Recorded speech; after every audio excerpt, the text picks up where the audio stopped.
In today's video, I'm going to teach you how to add contacts to Hotmail, which is now known as Outlook. Whether you're connecting with old friends or keeping track of business contacts, adding new people to your Outlook contacts list is a straightforward process that we'll walk through step by step. To get started, you'll first want to navigate to the Outlook login page. You can do this by opening your preferred web browser and typing in the URL for Outlook, or simply searching for Outlook login via a search engine. Once you're on the login page, you'll see a button labeled Sign In.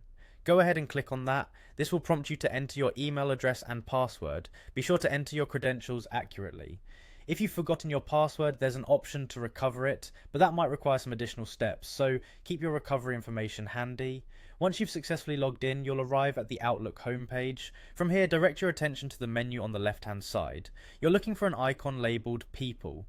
This is your gateway to managing contacts within Outlook. Click on People and you should be brought to another page specifically for contact management. If by chance People isn't immediately visible, you may need to click on a menu icon to reveal more options. Now that you're on the People page, it's time to add a new contact. Look for a button that says New Contact. This button is generally quite prominent and is what will allow you to enter the information for the new contact you'd like to add. Click on New Contact, and a form will appear where you can start inputting details. You'll typically need to include the person's first and last name along with their email address. There are additional fields available such as phone numbers, address, or notes if you want to include extra details.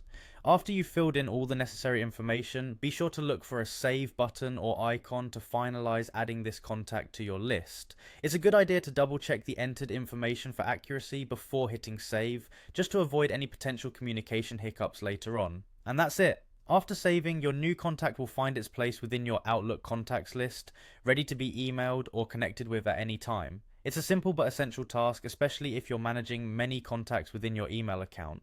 Following these steps ensures your address book is updated and ready to go. Thank you for watching, and I hope you found this guide on adding contacts to Outlook helpful. Be sure to bookmark this video or make notes in case you need to refer back in the future. Have a great day.